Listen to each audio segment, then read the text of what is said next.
EBS 사장께 질의하겠습니다. 올해 EBS 국제 다큐 페스티벌의 금정굴 이야기라는 작품이 출품되었습니다. 1950년 경기도 고양시에서 있었던 민간인 학살 사건을 다룬 다큐멘터리입니다. 당초에 다큐 페스티벌 상영작으로 선정이 됐고 EBS 자체 영상 콘텐츠 플랫폼인 딥박스에 영상을 올리고 공중파 방송까지 진행하는 것으로 계약했습니다. 그런데 갑자기 심의 절차를 특별하게 거치더니 방송 부적합 판정이 되었습니다. 사장님이 이유 알고 계십니까?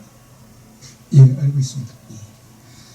금정굴 학살 사건이 역사적 해석과 관점이 다양한 사건을 다루고 있어서 공정성과 객관성을 훼손했다는 취지입니다. 그렇죠? 예. 금정굴 민간인 학살 사건과 관련해서 지난 2007년 1기 진실하해위원회 결정문에서는 당시 경찰의 불법 행위로 금정굴에서 무고한 민간인이 희생됐고 또 당시 군, 검, 경 합동수사본부가 학살에 가담한 관련자들을 체포한 후에 처형이 중단됐다는 사실로 볼 때 이승만 정권조차 이 학살의 위법성을 인식했을 것이라는 지적도 있습니다. 당시 진실화해위의 결정문 발표 이후에 고양경찰서장이 공식 사과한 바가 있고요. 지난 2017년도에 경기도 지원으로 희생자 위령탑도 건립되었습니다. 사장님, 특별심의에 해당 사건 관련해서 외부 전문가가 참석했나요? 참석하지 않았습니다. 내부 심의위원만으로 참석하신 거죠? 예, 맞습니다. 지난 5년 동안 진행됐던 특별심의 프로그램 중에서 방송 부적합 판정 사례가 있었습니까? 아주 옛날에 아마 지식채널의 특정 프로그램이 방송 부적합이 난 적이 한 번 있었던 걸로 기억하고 있습니다. 특별심의 대상 중에서 그랬습니까? 특별심의는 2019년도서부터 그러니까 지난 5년 동안 예. 지난 5년 동안에는 그런 사례가 없다는 말씀이시죠? 예. 예, 아주 오랜 옛날을 얘기하시는 거 보니까 관련 사례는 없었던 것으로 보이는데요.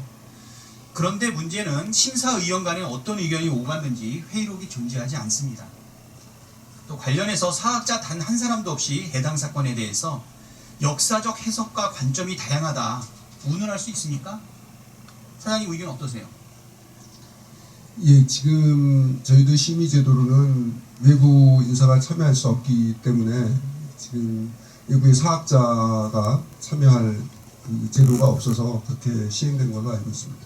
역사적 해석과 관점이 다양하다. 그런데 이거를 정확하게 파악해줄 사학자는 단 한 사람도 없었다. 일제 강점기에 있었던 제암리 민간인 학살 사건을 다룬 다큐의 경우에 물론 여러 가지 지적이 있었지요. 그렇지만 자막 수정 후에 방영이 되었습니다. 특별심의의 내역인데요. 심의 의견대로 일부 자막에 출처 표기가 문제가 됐다면 이를 수정하여 반영할 수 있었는데 그렇게 하지 않은 이유는 무엇 때문이라고 생각하세요?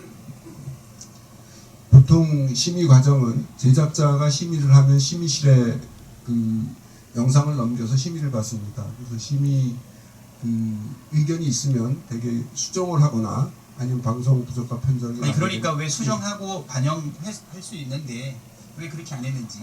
그걸 수정하는 주체는 심의실은 아니고요. 그 심의실에서 방송 부적합이 나온 걸 어떻게 보면 제작부서에 해당되는 EIDF 사무국에서 심의 의견을 존중을 해서 재심 청구를 안 한 걸로 알고 있습니다.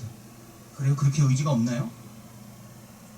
혹시 금정굴 학살 사건이 이승만 정권과 관련이 있기 때문에 그런 것은 아닙니까? 예, 그렇지 않은 걸로 알고 있습니다. 윤석열 정권 출범 이후에 역사를 거꾸로 되돌리려고 하는 시도가 다시 있을 것 같아서 매우 유감입니다. 우리 EBS는 미래 세대에게 가슴 아픈 역사를 숨김없이 널리 알리고 이런 일이 다시 일어나지 않도록 노력해야 된다고 생각하는데 그것이 EBS의 본부라고 보는데 사장께서는 어떻게 생각하십니까? 예, 저도 역사적으로 불행한 사건이나 나오지 말아야 될 사건이 되풀이되는 것은 바람직하지 않고 미래 세대에게도 이런 부분은 역사적 교훈으로 남아야 된다고 생각합니다.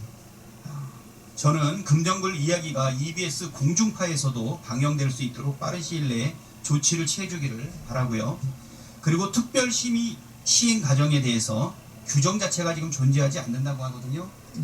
그러니까 이번과 같이 심의가 자의적으로 진행될 가능성이 매우 큰데 의사록도 회의록도 존재하지 않고 있기 때문에 어떤 영향으로 이러한 결정을 내렸는지 국민적 의구심이 굉장히 많습니다. 특별심의의 대상, 요건, 절차, 회의록 작성, 그리고 회의록의 유지 의무 등에 대해서 규정으로 명확하게 할 필요가 있다고 생각하는데 사장님은 어떻게 생각하세요? 지금까지 그 회의록을 유지하지 않은 거는 아마 심의위원들이 좀 소신껏 심의할 수 있는 여건을 마련하기 위해서 관례대로 대해온 것 같고요. 앞으로는 그 심의실과 상의를 해서 이 특별심의의 경우 회의록을 남기는 방안을 검토하도록 하겠습니다. 해당 규정 신설 방안을 마련해서 의원실로 보고해 주시기 바랍니다. 예, 그렇겠습니다. 그리고 EBS하고 KBS 사장님께 같이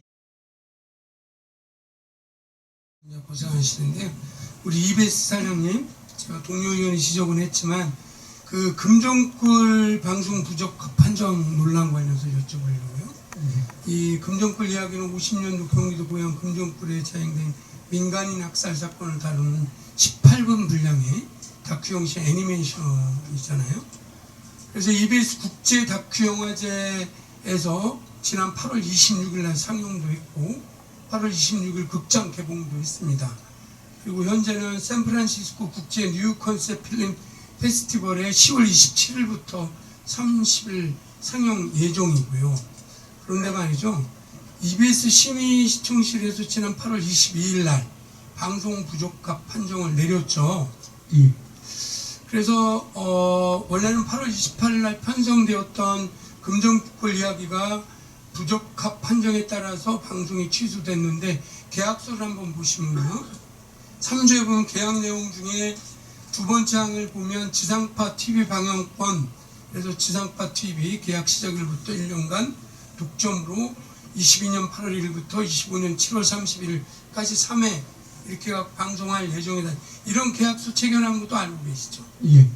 그런데 말이죠, EBS 측은 객관적 자료 제시 및 데이터에 대한 출처 표시 부족 등이 수정 보완되더라도 방영될 수 있는 내용이 아니라고 판단한다고 답변을 의원실이 했고요.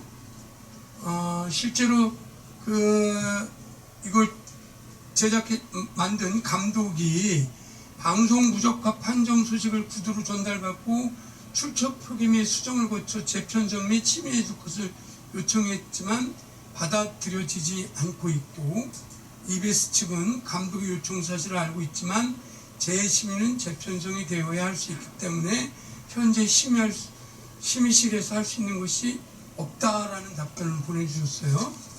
그래서 앞서서 우리 동료 의원 박찬대 의원님이 지적했듯이 요 부적합 판정을 이룬 그 심의 결과표를 한번 다음 장 보시면, 하여튼간 심의 결과는 저기 회의록도 없고요.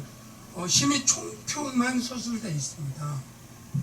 그리고 회의록 작성은 하지 않고, 실제로 총평에는 금정꿀 이야기가 방송심의 관련 규정 9조 및 14조에 따른 객관성과 공정성이 부족해 부족한 판정을 내렸다고 기술되었는데 어떤 부분이 객관성과 공정성이 부족했는지에 대한 서술은 없어요. 그게 뭐냐고 물어봤을 때도 대답을 안 합니다. 그리고 심의는 지금 19년부터 특별합동심의제 운영했는데요.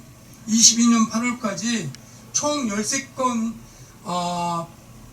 방송 부적합 판정, 방송이 취소된 프로그램은 사실 금정꿀 하나예요. 비슷하게 EBS 국제 다큐 영화제에 상영됐던 밤이 아이들 역시 자막 수정, 화면 내용 수정 등 의견이 있었지만 방송 부적합 판정을 받지는 않았어요. 그것도 알고 계시죠? 예. 그러면 뭔가 객관적이라면 아까 동료 의원이 말씀하신 것처럼 좀 회의록 작성한 건 제도 개선을 검토하신다고 하지만 최소한 이 계약서상에 보면 그 11조에 보면 작품의 방송심의 규정에 저촉되는 경우 작품성과 동일성을 훼손하지 않는 최소 범위 내에서 일부 장면을 수정 혹은 삭제, 편집 방영할 수 있다, 이런 계약 조건이 있거든요. 그러면 뭐 방영을 할 건지 말 건지 그 다음에 판단을 하더라도 이 재심의 절차는 저는 밟아주는 게 계약상 맞다. 그리고 왜 이게 객관성과 적합성이 부족한다. 이런 부분들 투명하게 밝히는 게 공영방송으로서 필요하다고 생각하는데 어떻게 생각하세요?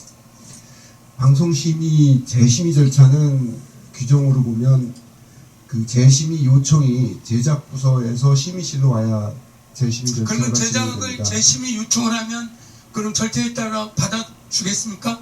지금 재심의라고 하면 이 두 가지 형태인데 지금은 외주 제작을 하거나 자체 제작을 하거나 두 가지 형태가 있고 또 하나는 방영권 구매가 있습니다. 지금 자 보셔요. 이 내용상은 앞부분 4분 때문인데 예. 이미 KTV에서 동일한 애니메이션이 아니라 금정꿀 이야기에 대해서 금정꿀 사건에 대해서 20년도 9월 17일 방영을 했습니다. 그럼 객관하다라고 생각하면 시민을 얻어갖고 이런 게 보안 갖고는 안 된다. 이건 명료하게 해줘야죠. 이런 절차 없이 절차법에 의해서 두두루만 통보를 했어요. 계약 위반도 하고. 그러니까 억울하다라는 거 아니에요? 그죠? 아니 그 절차에 의해서 충분하게 감독이 제작자한테 뭐 불가하다. 이게 전달이 되면 되는데 지금 그런 절차 자체를 심지어는 아까 얘기했죠. 객관적 자료 제시, 데이터 출처 표시 부족 등을 보완을 하더라도 이건 불가하다라고 하는 이런 답변이 어디 있어요? 이게 공정한가요? 이게 공정하게 수신료 받아갖고 하는 적인가요? 영화는 다르고 방송은 다르다. 이 형식 논리 갖고 되나요? 설득이 되나요? 예, 그 부분은 아니고요. 지금 답변이 그렇잖아요. 제가 절차법을 정해서 예. 재심이 어떻게만 받을 수 있는지 제출해 주십시오. 확인해서요. 예, 사후에 제출하도록 하겠습니다. 네, 박완재 의원님.